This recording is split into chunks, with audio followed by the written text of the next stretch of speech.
Assalamualaikum warahmatullahi wabarakatuh. Jadi video kali ini saya akan membahas diagram konteks tentang sistem informasi penggajian koperasi makmur. Pertama, kita harus membuat persiapan yaitu dengan melakukan identifikasi sistem yang terdiri dari 4 hal. Yang pertama, identifikasi data berupa aliran input, yaitu aliran yang masuk ke sistem. Yang kedua, identifikasi informasi berupa aliran output, yaitu aliran yang keluar dari sistem. Yang ketiga, identifikasi user sebagai sumber data. Kemudian, yang keempat, identifikasi user sebagai tujuan informasi berikut ini. Contoh studi kasus sederhana yaitu sistem informasi penggajian koperasi makmur. Sistem ini diakses oleh karyawan, bagian personalia, dan juga pimpinan karyawan dapat memasukkan data karyawan dan memperoleh slip gaji, sedangkan pimpinan dapat melakukan entry data jabatan. Entry data upah per jam dan lembur serta memperoleh laporan data karyawan dan juga laporan gaji karyawan.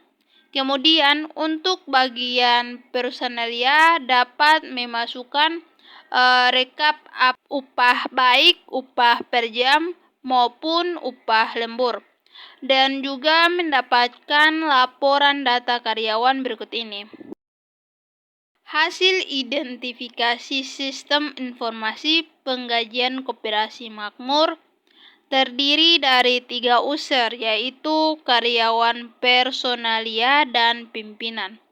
Masing-masing user memiliki aliran data dan juga aliran informasi. Untuk karyawan memiliki aliran input yaitu data karyawan dan juga mendapatkan aliran output yaitu slip gaji. Kemudian untuk personalia mendapatkan rekap absensi dan rekap lembur sebagai aliran input, kemudian memperoleh informasi berupa laporan data karyawan. Kemudian untuk pimpinan aliran input atau data berupa data jabatan, upah per jam, dan upah lembur. Kemudian mendapatkan informasi global, laporan data karyawan, dan laporan gaji. Berikut ini rekap untuk identifikasi sistem informasi penggajian koperasi makmur mandiri. Ayo kita mulai untuk mempraktekkan membuat diagram konteks. Jadi, pertama kita memilih new model. Di sini saya menggunakan Power Designer versi 15 untuk membuat data flow diagram, khususnya konteks diagram atau diagram konteks. Ayo kita pilih model, kemudian pilih kategori information, kemudian kita pilih data flow diagram. Kita bisa memberi nama model sesuai dengan kasus yang sedang kita analisis, misalnya informasi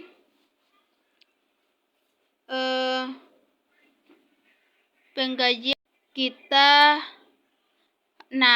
Di sini tampak simbol untuk membuat diagram konteks. Ada simbol proses, ada akses NTT, ada data store, dan juga aliran data. Di sebelah kiri sudah saya tampilkan hasil identifikasi sistem yang sudah ada untuk membuat diagram konteks. Kita bisa membuat satu lingkaran tunggal mewakili proses pada sistem informasi penggajian koperasi. Jadi, proses ini mewakili keseluruhan sistem. kita bisa menuliskan nama prosesnya. Di sini misalnya kita tuliskan seperti ini, sesuai dengan kasus yang sedang kita kembangkan. Nah, ini adalah proses yang mewakili diagram konteks. Di sebelah kiri sudah tersedia, sudah kita tampilkan data apa saja ya. Informasi apa saja sumber datanya, dari siapa, tujuan informasinya, untuk siapa yang pertama kita bisa membuat.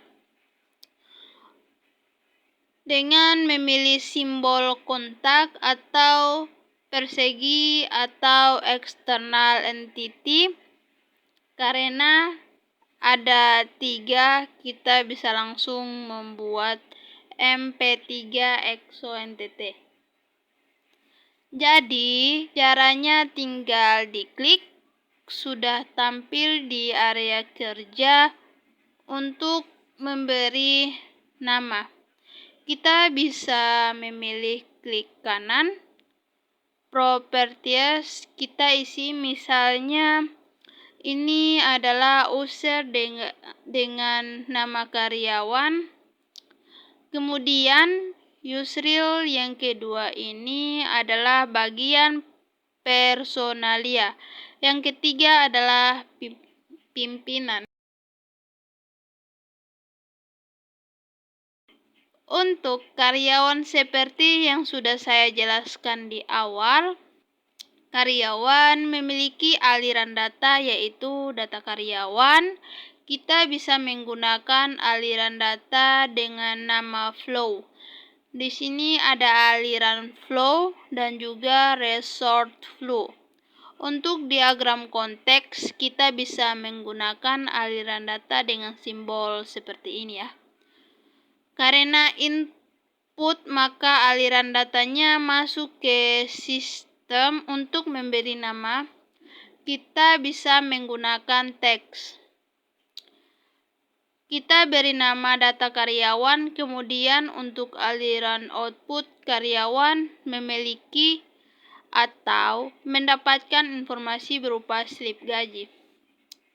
Ayo kita bisa membuat tanda keluar dari sistem dengan menggunakan flow. Untuk selanjutnya, bagai personalia pada G2 input. Dan juga satu about, kita bisa langsung membuat alirannya seperti ini. Kemudian kita beri nama dengan teks case 1 mic up, sensi, dan juga rekap lembur sebagai aliran data dari personalia ke sistem. Kemudian outputnya berupa laporan data karyawan. Selanjutnya untuk pimpinan ada 3 aliran data, G2 aliran output. Kita bisa memberi nama dengan teks. Nah, ini bisa kita atur supaya lebih rapi. Jadi, silahkan nanti disesuaikan ya. Untuk pimpinan ada 3 input dan 2 output. Kita harus tepat ya, supaya penamaannya juga sesuai pada aliran data yang ingin kita beri nama dia. Ada upah per jam, upah lembur sebagai aliran input. Kemudian untuk aliran output berupa laporan data karyawan dan juga laporan gaji karyawan. Kita sudah membuat diagram konteks sesuai dengan identifikasi sistem yang sudah dilakukan di awal. Baiklah, demikian saja yang bisa saya jelaskan. Semoga bermanfaat. Wassalamualaikum warahmatullahi wabarakatuh.